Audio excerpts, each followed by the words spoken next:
तो क्या कभी सोचा है कि दिमाग की ताकत तलवार की ताकत से ज्यादा हो सकती है? आज हम एक ऐसी ही कहानी में उतरने वाले हैं, गोपाल भार की दुनिया में। ये एक ऐसा दरबारी विदूषक था जो बार बार ये साबित करता है कि सबसे बड़ी लड़ाइयां ताकत से नहीं बल्कि अक्ल से जीती जाती हैं।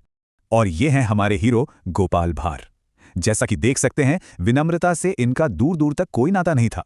उनका ये कहना कि मेरी बुद्धि का कोई मुकाबला नहीं है, उनके आत्मविश्वास की एक छोटी सी झलक है। और यही आत्मविश्वास और चतुराई आगे चलकर एक पूरे राज्य को बचाने वाली है। तो हमारी कहानी शुरू होती है एक शाही टेंशन से। राजा कृष्णचंद्र के शांत राज्य पर एक मुसीबत आने वाली है। एक मेहमान आ रहे हैं और ये मेहमान कोई और नहीं बल्कि एक बहुत ही तुनक मिजाज नवाब हैं। अब राजा पर पूरा दबाव है कि इस नवाब को खुश रखा जाए, वरना अंजाम बहुत बुरा हो सकता है। अब देखिए, एक तरफ तो राजा इतने बड़े कूटनीतिक संकट से जूझ रहे हैं और दूसरी तरफ हैं हमारे हीरो गोपाल भार, जिनकी पहली चिंता है चिलचिलाती गर्मी। ये मजेदार बात हमें गोपाल के किरदार के बारे में बहुत कुछ बताती है। वो एक ऐसा इंसान है जो बड़ी समस्याओं से पहले अपनी छोटी छोटी दिक्कतों को देखता है। जब लग रहा था कि अब कोई रास्ता नहीं बचा, तभी एक आइडिया सामने आता है। राजा के मंत्री एक ऐसी योजना पेश करते हैं जो न सिर्फ नवाब को खुश कर सकती है बल्कि कृष्णानगर की कला और हुनर का एक शानदार प्रदर्शन भी कर सकती है।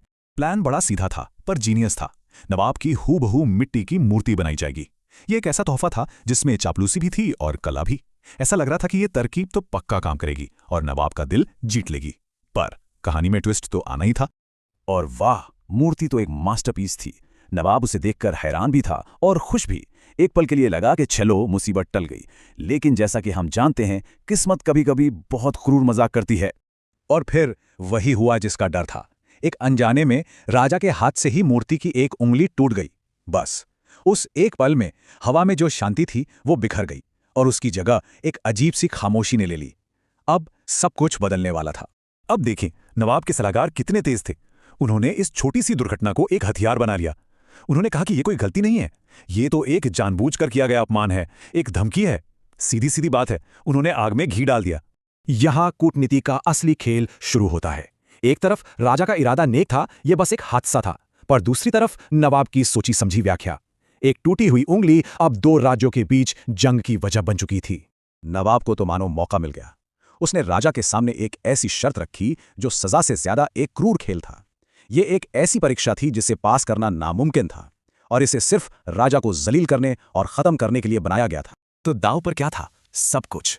चिलचिलाती धूप में 1 घंटा बिना पसीना बहाए खड़े रहना, यह कोई चुनौती नहीं थी, ये तो सीधी सीधी मौत की सजा थी। राजा एक ऐसे जाल में फंस चुके थे जहां से बचना नामुमकिन था। तो क्या कोई उम्मीद बची थी? जब राजा की किस्मत पर ताला लग चुका था, तब एक ऐसे हीरो की जरूरत थी जो इस नामुमकिन पहेली को सुलझा सके। और यहां होती है एंट्री